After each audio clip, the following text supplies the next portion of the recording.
Las cámaras captaron el momento exacto en que el vocero de la Casa Blanca interrumpió su discurso. Afuera, frente al muro fronterizo, cientos de mexicanos levantaban pancartas con una sola frase: soberanía no se negocia. Eran las 6 de la mañana en Ciudad de México cuando la alerta sonó en nuestras redacciones. En ese instante, Washington había ordenado una reunión de emergencia del Consejo de Seguridad Nacional. México estaba en el centro de la agenda. Transmito en directo desde el Palacio Nacional. A mis espaldas, las luces del Salón Tesorería parpadean mientras el presidente se prepara para una declaración inusual. Dicen que anoche, en un vuelo discreto proveniente de Bogotá, aterrizó en Santa Lucía una delegación de ministros de 3 países latinoamericanos. Nadie confirmó oficialmente los nombres, pero los registros de vuelo mencionan a Ernesto Paredes, viceministro de Economía de Chile, y a Daniela López, asesora presidencial de Argentina. Washington lo sabe y no le gusta nada. Horas antes, una filtración desde la embajada de ESU en México reveló cables diplomáticos internos. En ellos, funcionarios advertían que el país está consolidando una estructura de cooperación económica que amenaza la influencia norteamericana en la región. Palabras fuertes, escritas por un tal Robert A. Miller, encargado de asuntos hemisféricos. En los pasillos de Reforma, diplomáticos mexicanos lo llaman ya el cable del miedo. Mientras el sol cae sobre el Zócalo, las calles hierven de rumores. Juan, un economista que colabora con nosotros en Crónicas del Muro, me muestra un documento sellado con el emblema del Departamento del Tesoro. Esto va más allá de una alianza comercial, me dice. Es una respuesta política. México está construyendo un bloque con Brasil, Colombia y Chile para independizarse de los créditos condicionados de Washington. Respiro profundo, sé lo que eso significa, un nuevo mapa económico continental. En el Congreso, la oposición exige transparencia. La diputada Lucía Méndez pidió al gobierno que explique las implicaciones de cualquier pacto internacional que ponga en riesgo la estabilidad del peso, pero en Palacio Nacional guardan silencio. El presidente se limita a repetir: México no será patio trasero de nadie. Más tarde, desde Tijuana, Fernanda, nuestra corresponsal en la frontera, reporta movimiento inusual. Convoyes con emblemas diplomáticos cruzan hacia California bajo escolta discreta. Según fuentes locales, se trata de delegados estadounidenses que buscan diálogo urgente. La tensión puede sentirse en cada paso de la línea divisoria. Esta noche, frente a la cámara, cierro mi reporte con una frase que ya se escucha en todas las redacciones del continente: Washington está en alerta. La pregunta es ¿por qué? Era de madrugada cuando recibí el archivo. No tenía remitente claro, solo un asunto: para que el pueblo sepa la verdad. Dentro, un conjunto de 42 páginas marcadas como Classified, U.S. Department of Treasury. Me tomó segundos entender lo que tenía frente a mí. Un informe fechado el 17 de septiembre, donde Washington analizaba las consecuencias de una posible consolidación económica latinoamericana encabezada por México. El documento describía con precisión quirúrgica los movimientos recientes de la Secretaría de Hacienda mexicana, los contactos con el Banco Central de Brasil y, sobre todo, un plan llamado Proyecto Águila. Según las notas internas, ese proyecto pretendía crear una red de fondos de inversión regionales, financiados con reservas latinoamericanas, para sustituir la dependencia de préstamos del Fondo Monetario Internacional. De materializarse, se leía en un párrafo subrayado, México podría ejercer una influencia financiera significativa sobre Sudamérica y el Caribe, desafiando el orden económico hemisférico establecido desde 1994. Llamé a mi contacto en Monterrey, Carlos Rivera, analista de comercio exterior. Me respondió con voz cansada: esto no es solo economía, es geopolítica pura. Washington teme perder su ancla. ¿Y México?, pregunté. México está apostando por el liderazgo, y eso siempre tiene consecuencias. Mientras revisábamos las cifras, descubrimos que la reciente gira del presidente por Buenos Aires y Lima coincidía con discretas reuniones de ministros de Defensa y Energía. En paralelo, la Cancillería mexicana había ordenado abrir nuevas oficinas comerciales en Bogotá y Quito, movida que pasó casi desapercibida por los grandes medios. Nada de esto era casual. Horas después, en Washington, D.C., el secretario de Estado ofreció una conferencia urgente. Sin mencionarlo directamente, envió una advertencia: ninguna nación debe actuar de manera que ponga en riesgo la estabilidad de nuestros acuerdos continentales. En otras palabras, el mensaje iba dirigido al sur. Esa misma tarde, en el Palacio Nacional, el presidente mexicano apareció rodeado de banderas latinoamericanas. Detrás de él, un mural digital mostraba el mapa de la región con la palabra integración. Es momento de construir un destino común, declaró Yusen. México no busca confrontar, busca emancipar. A su lado, Fernanda, que cubría la conferencia, me susurró por el auricular: los gringos están furiosos. En el Congreso estadounidense, senadores republicanos pidieron revisar todos los tratados comerciales con México. Un portavoz del Comité de Relaciones Exteriores lo llamó un movimiento hostil disfrazado de cooperación. En los foros financieros, los analistas hablaban del nacimiento de una nueva arquitectura económica latinoamericana. En la frontera, el ambiente se tensaba. El dólar subía lentamente, mientras el peso resistía. Desde Chihuahua, un empresario me confesó: hay miedo, pero también orgullo. Por primera vez sentimos que no dependemos de ellos. Esa noche revisé nuevamente el archivo filtrado. Al final, una nota escrita a mano en la esquina inferior decía: controlar el flujo antes de que se institucionalice. Nadie firmó, pero las iniciales RAM se repetían en varios márgenes. Robert A. Miller, otra vez. El mismo del cable del miedo. En ese instante entendí que esto apenas comenzaba. Lo que estaba por revelarse podría cambiar el equilibrio político de todo el continente. La mañana amaneció gris sobre la capital. Una llovizna fina cubría el zócalo cuando las caravanas diplomáticas comenzaron a llegar al Palacio Nacional. Ningún medio extranjero fue convocado, solo algunos periodistas mexicanos con credenciales selectas. Yo estaba entre ellos. En el aire se respiraba una mezcla de nerviosismo y determinación. Aquello no era una reunión ordinaria, era la primera cumbre de la llamada Alianza Latina de Cooperación Estratégica. Desde un ventanal del segundo piso, observé cómo los delegados descendían de sus autos blindados. Reconocí a Ernesto Paredes, el chileno, saludando con firmeza al canciller mexicano. Le siguieron Lucía Prado, ministra de Finanzas de Brasil, y Carlos Yáñez, representante comercial de Colombia.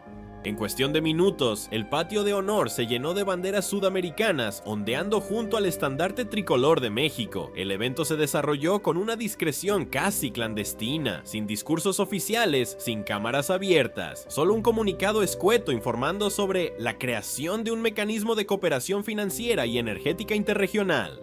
Sin embargo, según documentos que obtuvimos después, lo que realmente se firmó aquella mañana fue un memorándum de entendimiento para el establecimiento del Banco Latinoamericano de Desarrollo Autónomo, una entidad que operaría fuera del sistema SWIFT y del control del dólar. Esto es histórico, me dijo Daniela López, asesora argentina, al salir de la reunión. Estamos hablando de independencia económica real. ¿Y Estados Unidos?, pregunté. Washington puede opinar lo que quiera, ya no puede detenerlo. Las palabras resonaron en mi grabadora como un disparo. Mientras tanto, en Washington D.C., el portavoz del Pentágono evitaba responder preguntas sobre la cumbre. Solo se limitó a decir que México debe considerar las implicaciones de sus decisiones a largo plazo. En otras palabras, una amenaza disfrazada de diplomacia. Esa misma tarde recibimos informes de que la Embajada de Estados Unidos en Ciudad de México convocó a varios funcionarios mexicanos para reuniones privadas. Fuentes cercanas confirmaron que se habló de riesgos de sanciones comerciales y de evaluar el cumplimiento de tratados bilaterales, pero el gobierno no cedió. Por la noche, el presidente apareció en cadena nacional. Su voz sonaba grave, controlada. México no está desafiando a nadie. Solo está ejerciendo su derecho a decidir su propio destino, junto con sus hermanos latinoamericanos. La reacción en redes fue inmediata. Miles de mensajes de apoyo inundaron las plataformas. Alianza Latina, soberanía económica, México lidera. En Monterrey, Guadalajara y Mérida, jóvenes salieron a las calles con banderas latinoamericanas improvisadas. No era solo política, era un renacimiento de identidad regional. Sin embargo, entre los aplausos llegaron los temores. Fernanda, desde Tijuana, reportó el cierre temporal de varios cruces comerciales. En Sonora, camioneros denunciaron inspecciones más estrictas por parte de aduanas estadounidenses. Los efectos de la alianza se empezaban a sentir. En la madrugada, un correo anónimo llegó a mi bandeja. Solo decía: Washington moverá ficha mañana. Prepárense. El amanecer traería la respuesta del norte. El amanecer trajo una noticia inquietante. A las 7:00 hora de México, la Casa Blanca publicó un comunicado oficial en el que expresaba su preocupación por las recientes maniobras económicas y diplomáticas de ciertos gobiernos del hemisferio. Aunque no mencionó directamente a México, nadie tenía dudas de a quién se refería. Minutos después, los principales medios estadounidenses repetían la frase en bucle: Estados Unidos evalúa medidas correctivas. Desde mi redacción en Ciudad de México, abrí la transmisión especial de Crónicas del Muro. En la pantalla aparecía una reunión urgente en Washington, D.C., encabezada por el Consejo de Seguridad Nacional y el secretario del Tesoro. Una fuente cercana, a la que llamaremos Sombra, me envió un mensaje encriptado. Están considerando restricciones financieras. Quieren golpear primero el flujo de exportaciones mexicanas de litio y acero. El impacto sería brutal. Esos dos sectores se habían convertido en la base de la estrategia mexicana para financiar el nuevo banco latinoamericano. A las pocas horas, Bloomberg y The Financial Times publicaron informes filtrados de asesores del Congreso estadounidense. En ellos se planteaba revisar la cooperación energética con México y suspender licencias tecnológicas. El gobierno mexicano respondió con calma, pero la tensión era evidente. En Palacio Nacional, el presidente se reunió a puerta cerrada con su gabinete. No nos doblarán, dijo ante los micrófonos al salir. México no es enemigo de nadie, pero no aceptará chantajes. Mientras tanto, en Monterrey, empresas multinacionales comenzaron a recibir llamadas de sus sedes en Nueva York y Houston. Algunas pausaron inversiones, otras suspendieron contratos con proveedores locales. El peso cayó brevemente, pero se estabilizó tras el anuncio de un acuerdo comercial inmediato con Brasil y Chile. La alianza estaba viva y resistía. En la frontera norte, la presión se volvió visible. Fernanda reportó largas filas en Tijuana. Los agentes estadounidenses revisaban vehículos con una rigurosidad inusual. Nos están haciendo sentir el castigo, dijo un transportista de nombre Ernesto, con el rostro curtido por el sol, pero no van a frenarnos. Esa noche, las luces del Palacio Nacional permanecieron encendidas hasta pasada la medianoche. Lucía, mi colega de investigación, consiguió acceso a una minuta interna del Departamento de Estado. En ella, Washington admitía que la Alianza Latina representa el mayor desafío a la hegemonía estadounidense en el continente desde 1959. Las palabras eran duras, pero más duro era el tono de las conclusiones. Si México consolida liderazgo sobre América del Sur, nuestra influencia política y comercial en la región se reducirá en un 40% en menos de 5 años. Ese documento nunca se hizo público. Hasta ahora, lo presentamos en exclusiva esa misma noche. La emisión superó los 2 millones de visualizaciones en menos de 24 horas. En los comentarios, miles de personas escribieron lo mismo: ya era hora. A medianoche, recibí un mensaje cifrado en mi celular. Era Sombra otra vez. Decía: el Tesoro ordenó movimiento de activos. Mañana se revelará todo. Cuidado con Sonora. Guardé silencio. No sabía aún lo que se avecinaba, pero intuía que el golpe no sería económico, sino político. A las 6:45 de la mañana, una serie de vehículos negros sin placas cruzó la carretera entre Hermosillo y Guaymas. Los habitantes apenas notaron el convoy, pero en el aire había tensión.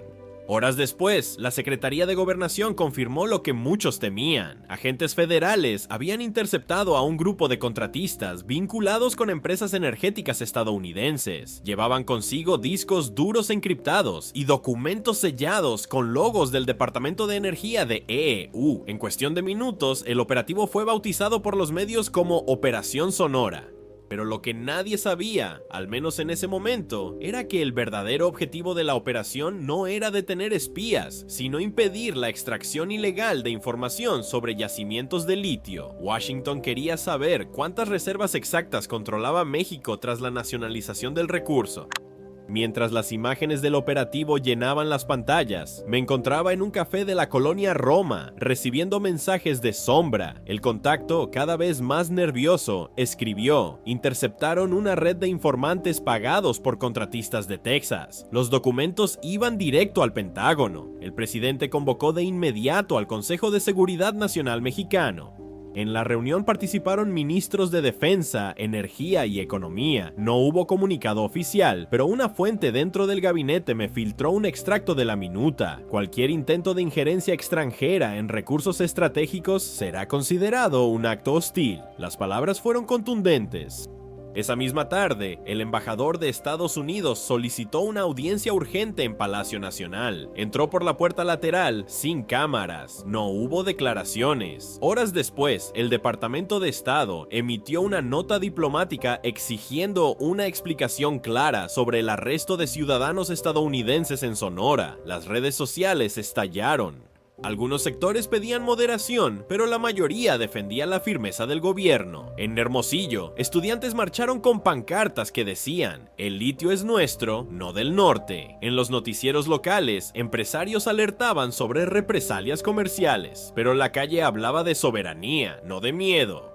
Esa noche, desde Washington, un informe del Washington Post reveló que la CIA había identificado a México como un actor impredecible con potencial de reorganizar el equilibrio energético continental. En el mismo artículo, un exfuncionario del Tesoro afirmó que la Casa Blanca ha perdido el control narrativo. En paralelo, en Brasilia, los cancilleres de la Alianza Latina firmaban un comunicado conjunto respaldando la soberanía mexicana y advirtiendo que cualquier presión externa será respondida colectivamente. Era la primera vez que Latinoamérica hablaba con una sola voz en décadas. Cuando el día terminó, las luces de Sonora aún brillaban entre montañas de polvo y viento. En un laboratorio improvisado dentro de la mina de Bacadehuachi, técnicos nacionales celebraban un hallazgo inesperado, un nuevo yacimiento con reservas suficientes para sostener la independencia energética del país durante 20 años. Mientras tanto, Sombra me envió un último mensaje. El golpe de Washington fracasó, pero preparan otra jugada, esta vez desde adentro. Apagué la pantalla. Sentí que la verdadera batalla apenas comenzaba, no en los desiertos del norte, sino en los pasillos del poder. La mañana siguiente, el aire en Palacio Nacional era distinto. Los pasillos olían a café y tensión. Personal de seguridad revisaba acreditaciones una y otra vez. Algo había pasado.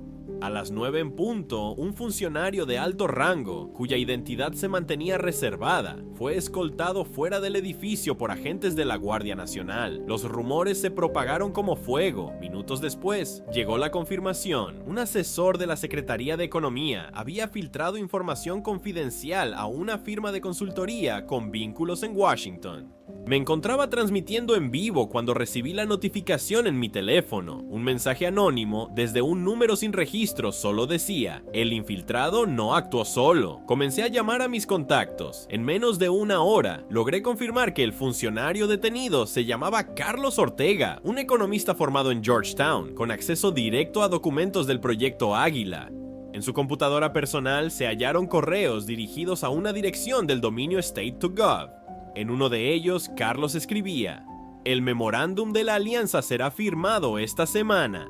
El presidente insiste en mantenerlo en secreto hasta el anuncio oficial". Era claro, alguien dentro del gobierno mexicano jugaba a dos bandos. Mientras tanto, en Washington, la portavoz del Departamento de Estado negó toda relación con Ortega. "Desconocemos los hechos y confiamos en que las autoridades mexicanas conduzcan una investigación transparente", dijo. Pero una fuente del Congreso estadounidense filtró un memo interno que sugería la existencia de un programa de observación económica destinado a recolectar información de países con movimientos financieros no alineados con los intereses de seguridad de EU. México aparecía en tercer lugar de esa lista, detrás de Venezuela y China. Esa noche, el presidente mexicano dio un mensaje al país. Su tono fue firme, sin leer notas. A quien crea que puede servir a intereses extranjeros dentro de nuestras instituciones, le decimos algo muy claro: México ya no obedece. El discurso encendió las calles. Desde Monterrey hasta Oaxaca, miles de personas salieron con banderas mexicanas. En redes, el hashtag "No más injerencia" se volvió tendencia mundial, pero la calma duró poco. Horas después, circuló en Telegram un audio supuestamente filtrado desde una reunión privada en la embajada de AEU. En la grabación, una voz femenina, identificada por expertos como la de una asesora del Departamento de Estado, decía: "Si no podemos controlar desde afuera, tendremos que hacerlo desde adentro". El audio sacudió todo. Medios internacionales dudaron de su autenticidad, pero el daño ya estaba hecho. En la Cámara de Diputados mexicana, legisladores exigieron una investigación binacional. La embajada, en un tono inusualmente duro, calificó el material de fabricación con fines propagandísticos. En paralelo, Sombra me contactó de nuevo. Hay más infiltrados, no solo en economía, mira en Cancillería. Ahí está la llave del próximo movimiento, ya. Esa noche no dormí. Abrí mi laptop, revisé cada pista, cada nombre, cada correo. Entre los archivos confidenciales, uno resaltaba con una etiqueta roja: Operación Condorcet, prioridad alta. El pasado regresaba disfrazado de modernidad, y el juego se volvía más oscuro que nunca. El nombre heló la sangre de todos los que lo escucharon. Operación Cóndor II. Una alusión directa al programa de inteligencia que décadas atrás coordinó dictaduras sudamericanas bajo supervisión estadounidense, pero esta vez no se trataba de militares ni de represión ideológica, era una red de influencia económica y mediática dirigida a socavar la independencia de los gobiernos latinoamericanos emergentes. Y México, según los documentos que revisamos, era el blanco principal. El archivo filtrado describía la estructura con precisión. Washington habría autorizado una cooperación interagencial entre el Tesoro, la CIA y empresas privadas para infiltrar consultorías, medios digitales y organizaciones civiles en países estratégicamente desviados. La orden llevaba el sello del Consejo de Seguridad Nacional. Lo más alarmante, el documento mencionaba contactos activos en Ciudad de México, Guadalajara y Monterrey. En un anexo, un párrafo resaltado en tinta azul decía: prioridad, debilitar la narrativa de soberanía mexicana promovida por medios independientes. Promover percepción de inestabilidad económica y fractura política interna. Era claro, la guerra había pasado de los despachos al terreno informativo. Llamé a Lucía, mi colega de investigación. Ella había estado rastreando financiamiento a portales digitales que en los últimos meses habían difundido noticias falsas sobre la Alianza Latina. Encontró transferencias provenientes de una fundación con sede en Miami. Los registros bancarios mostraban triangulaciones con filiales del Atlantic Policy Group, un think tank asesor del Departamento de Estado. Esto ya no es espionaje, me dijo Lucía. Es manipulación directa de la opinión pública. Y si logran sembrar desconfianza, ganan sin disparar una bala, respondí. Esa misma noche, en Palacio Nacional, el presidente convocó una reunión reservada con los directores de los principales medios nacionales. Hay una campaña internacional en curso, dijo sin rodeos, pero también hay periodistas valientes que no se venden. Algunos se retiraron en silencio, otros, como nosotros, sabíamos que aquello era una línea de resistencia. Desde Washington, la reacción no tardó. En conferencia de prensa, el portavoz del Consejo de Seguridad desestimó las acusaciones y calificó la narrativa mexicana de teoría conspirativa con fines populistas. Sin embargo, 24 horas después, The Intercept publicó fragmentos de correos internos que confirmaban la existencia de Cóndor II. El desmentido se desplomó como un castillo de arena.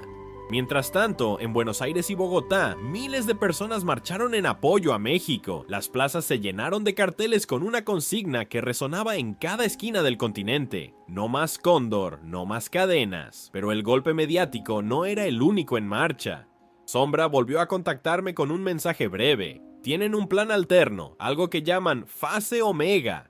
Busca desestabilizar desde el sistema financiero. El tablero volvía a moverse, y aunque México resistía en la superficie, las sombras seguían extendiéndose bajo la estructura económica. Me quedé mirando la pantalla del monitor, mientras las luces del Zócalo titilaban a lo lejos. Por primera vez en meses, sentí que la historia estaba alcanzando un punto sin retorno.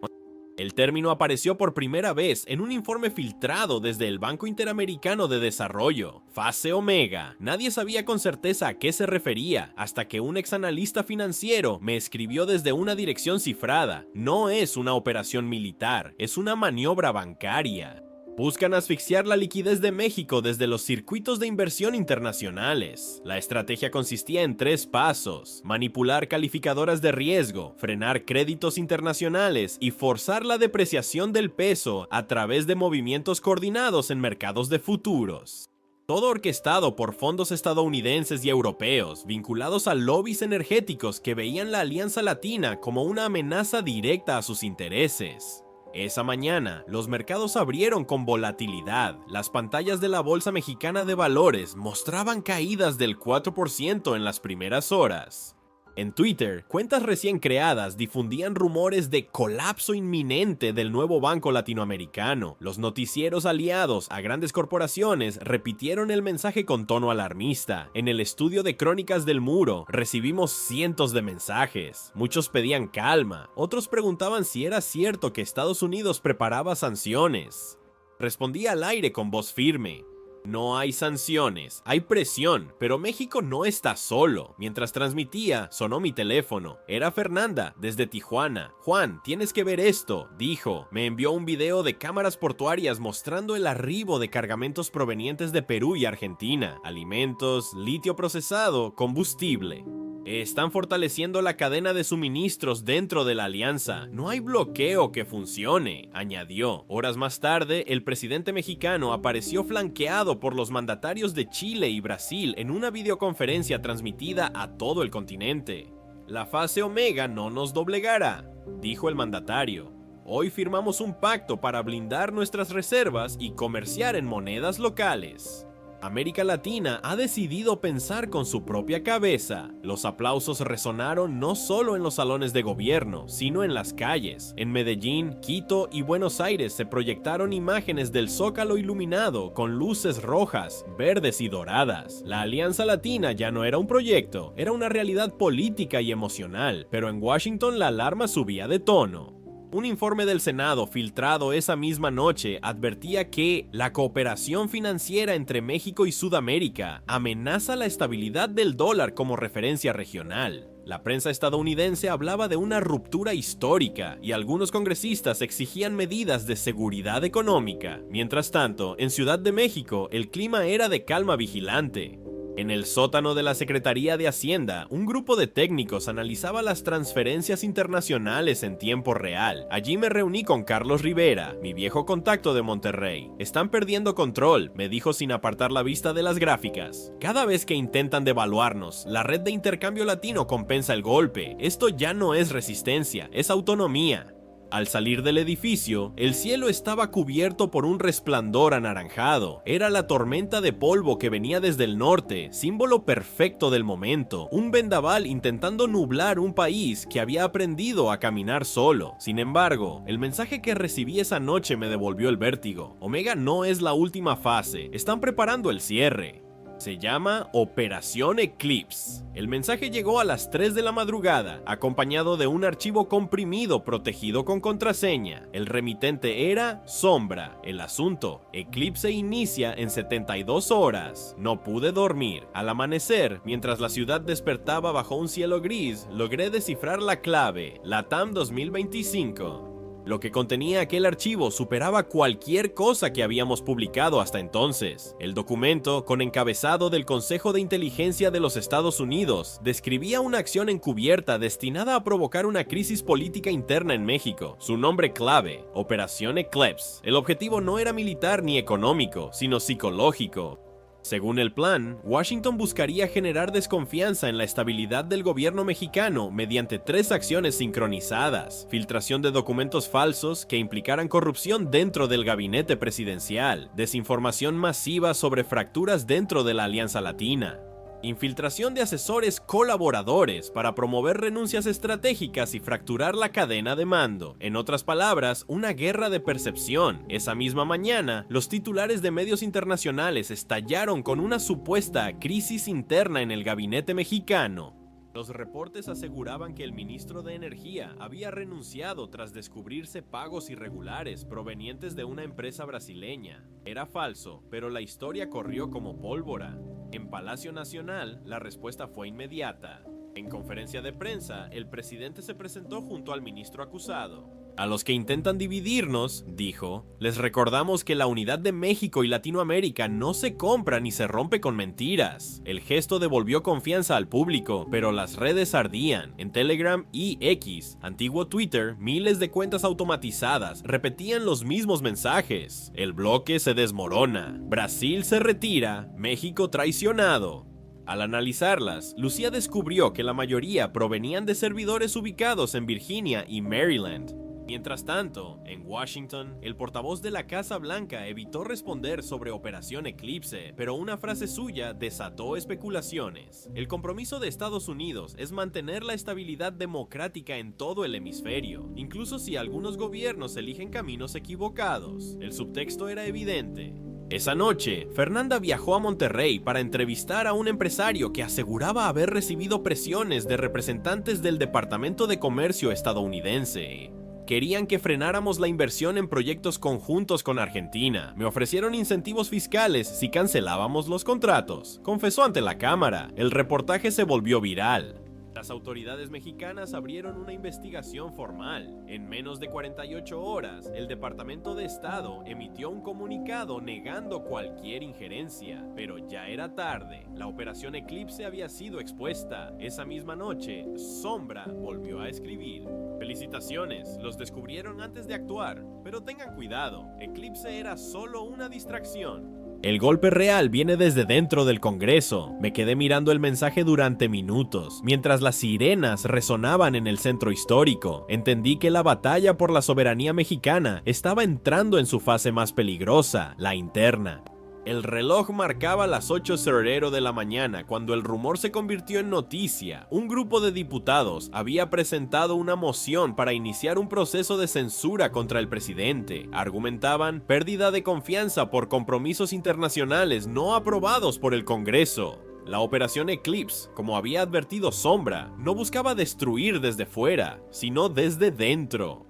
En la Cámara de Diputados, el ambiente era eléctrico, gritos, pancartas, periodistas corriendo entre pasillos. Algunos legisladores, presionados por grupos empresariales, exigían la suspensión inmediata de la Alianza Latina. Otros defendían el pacto con el argumento de que, por primera vez, México no actúa subordinado.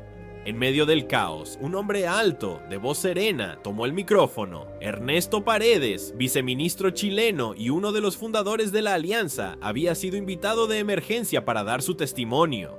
No venimos a dividir a México, dijo frente al pleno, venimos a construir un continente unido. Si hoy ceden al miedo, mañana volverán a ser súbditos. Sus palabras desataron aplausos y abucheos por igual. Afuera, miles de manifestantes se congregaban frente al Palacio Legislativo, llevaban banderas mexicanas y carteles con la frase "No más obediencia". Desde las alturas, los drones captaban la magnitud de la movilización, una ola tricolor que cubría todo San Lázaro. En los medios, la batalla era feroz. Cadenas internacionales hablaban de fractura institucional y crisis de liderazgo. Pero en redes, la narrativa era otra. El pueblo defiende su soberanía. A las 15:40, un grupo de senadores opositores presentó una propuesta de intervención política: crear una comisión especial para investigar los vínculos del gobierno con organismos extranjeros. El término era ambiguo, pero el mensaje era claro. Querían frenar la integración latinoamericana a toda costa. Desde Palacio Nacional, el presidente respondió en cadena nacional, con un tono más emotivo que nunca. Hoy quieren derrocar una idea, no a un hombre. México está siendo puesto a prueba. Si cedemos al chantaje interno, habremos aprendido nada de nuestra historia. El discurso encendió a la población. Miles de personas marcharon hacia el Zócalo en apoyo al gobierno. Esa misma noche, el Congreso retrocedió parcialmente y pospuso la votación, pero el golpe ya había dejado heridas. 3 secretarios de Estado presentaron su renuncia alegando presiones externas intolerables. En mi transmisión especial, dije frente a la cámara, no se trata de política, se trata de soberanía. Lo que está en juego hoy no es un gobierno, sino el derecho de un país a decidir su futuro sin permiso de nadie. A medianoche, recibí un nuevo mensaje de Sombra. Tuvieron éxito en dividir al gabinete, pero no al país. Washington no entiende que el control ya no es posible. Prepárate. La siguiente fase no será diplomática. Cerré mi laptop. Desde la ventana, el Zócalo seguía lleno de luces, cantos y banderas. México resistía, pero las sombras seguían moviéndose detrás de los muros del poder. El 14 de septiembre, a medianoche, un avión privado aterrizó en el aeropuerto del norte de Monterrey. No aparecía en los registros de vuelo y sus pasajeros ingresaron por una puerta lateral, escoltados por personal de seguridad estatal. Entre ellos, según pude confirmar horas más tarde, estaban 3 figuras clave: la canciller mexicana, el ministro de Economía de Brasil y un emisario argentino. La reunión, mantenida en total sigilo, tenía un propósito claro: blindar la Alianza Latina ante el asedio político y financiero que se desataba desde Washington. Llegué a Monterrey esa misma madrugada, acompañado por Lucía y nuestro camarógrafo, con la misión de obtener imágenes y testimonios. El hotel donde se llevaba a cabo el encuentro, uno de los más discretos del centro financiero, había cerrado su acceso a la prensa. Sin embargo, gracias a un contacto dentro del staff, conseguimos entrar por la cocina y acceder al piso de conferencias. Lo que vimos fue una escena digna de un thriller político: funcionarios hablando en voz baja, carpetas selladas con cintas rojas y escoltas vigilando cada puerta. Uno de los asistentes, que accedió a hablar bajo anonimato, nos dijo: se está negociando el establecimiento de una cámara de compensación regional para las transacciones de la alianza. Si se concreta, el dólar quedará fuera del circuito comercial latinoamericano. La magnitud de lo que ocurría era histórica. México no solo resistía la presión, estaba diseñando una alternativa al sistema financiero global, pero también había miedo. Varios delegados hablaron de sabotajes cibernéticos y de movimientos inusuales de capital saliendo del país. A las 3 de la mañana, las luces del salón se apagaron brevemente. Por protocolo, los asistentes se replegaron hacia una sala interna. En ese momento, un empleado del hotel nos entregó un sobre. Contenía copias de correos electrónicos entre ejecutivos de una consultora estadounidense y miembros de un banco privado en Panamá. En ellos se hablaba de intervención indirecta para obstaculizar los acuerdos de Monterrey. Era la evidencia de que Operación Eclipse seguía activa, bajo otra forma. Mientras tanto, en Washington, el Consejo de Seguridad Económica celebraba una sesión de emergencia. Un reporte del Wall Street Journal aseguraba que el gobierno estadounidense consideraba acciones punitivas contra países miembros de la alianza. Pero en Monterrey, lejos de recular, los representantes firmaron lo que llamaron Declaración del Norte. América Latina no es una zona de influencia. Es un continente que decide su destino. A la salida del encuentro, logré interceptar brevemente al ministro brasileño. ¿No teme represalias?, le pregunté. Temer, sí, respondió con una media sonrisa, pero más temo volver a ser colonia. Esa frase quedó grabada en mi mente mientras el amanecer iluminaba las montañas de la Sierra Madre. En los pasillos del hotel, algunos hablaban ya de una nueva era latinoamericana. Otros, más cautos, advertían que la batalla apenas comenzaba. Antes de regresar a la Ciudad de México, recibí un último mensaje de Sombra. Buen trabajo en Monterrey, pero abre los ojos, Washington no se rinde. Hay un plan B, lo llaman Operación Muro de Hierro. El nombre lo decía todo. 2 días después de la cumbre en Monterrey, la atmósfera en la capital mexicana era irrespirable. Desde Washington se filtró un documento titulado Iron Wall Initiative. Era el plan B que Sombra había advertido, una estrategia para aislar financieramente a México y sus aliados, bloquear transferencias, restringir exportaciones tecnológicas y condicionar créditos internacionales. En los corredores del poder, el mensaje era claro: si no obedecen, los rodearemos. El presidente mexicano convocó a una reunión urgente en Palacio Nacional. Ministros, gobernadores y asesores se reunieron bajo estrictas medidas de seguridad. Afuera, en la plancha del Zócalo, miles de personas aguardaban con banderas y pancartas. Se rumoraba que Estados Unidos había suspendido licencias de software y contratos de energía compartida. La presión era total. A las 8 de la noche, el mandatario apareció frente a la nación. Su voz era firme, aunque el cansancio se notaba en el rostro. Nos han querido cercar con un muro invisible, dijo. Un muro hecho de bancos, amenazas y miedo. Pero no contaban con algo más fuerte que todo eso: la dignidad de un pueblo que ya no se arrodilla. La transmisión fue simultánea en todos los países de la Alianza Latina. Desde Santiago hasta Bogotá, las plazas se llenaron de gente siguiendo el discurso en pantallas gigantes. Los mandatarios latinoamericanos aparecieron uno a uno en la señal. La presidenta de Chile, el primer ministro de Brasil, el canciller argentino. Todos repitieron la misma frase: si tocan a uno, respondemos todos. Washington reaccionó con frialdad. El Departamento de Estado emitió un comunicado ambiguo, apelando a la necesidad de mantener canales de diálogo.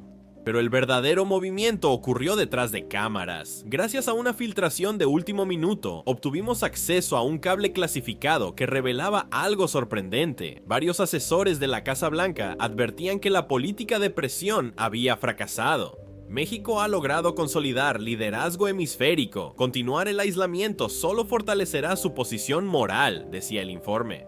La operación Muro de Hierro había colapsado antes de comenzar. Esa noche, en el estudio de Crónicas del Muro, transmitimos en vivo durante 6 horas. Recibimos mensajes desde todo el continente. Una mujer desde Lima escribió: por primera vez siento que América Latina habla con una sola voz. Otro desde Nueva York decía: soy mexicano y trabajo aquí. Hoy lloré de orgullo. Al amanecer, los titulares internacionales no hablaban de crisis, sino de renacimiento. Le Monde tituló: México redefine el orden hemisférico. El país lo llamó el giro de la independencia continental. Y en Washington, el propio secretario de Estado reconoció que la diplomacia latinoamericana ha entrado en una nueva etapa de madurez. Horas después, recibí un último correo de sombra, sin archivos, sin amenazas, sin claves, solo una frase: misión cumplida, la historia cambió, pero vigilen siempre, porque los muros, aunque se derrumben, siempre dejan sombras. Apagué la laptop y miré por la ventana del estudio. El zócalo brillaba bajo la luz del amanecer, cubierto por banderas, tambores y rostros sonrientes. México había resistido, no con armas, sino con convicción. Hoy, mientras cierro este último reporte, sé que algo irrepetible comenzó aquí, una voz que ya no depende del permiso de nadie. En Crónicas del Muro, seguimos cada paso de esta historia. Suscríbase al canal y sea testigo de lo que otros medios no se atreven a contar.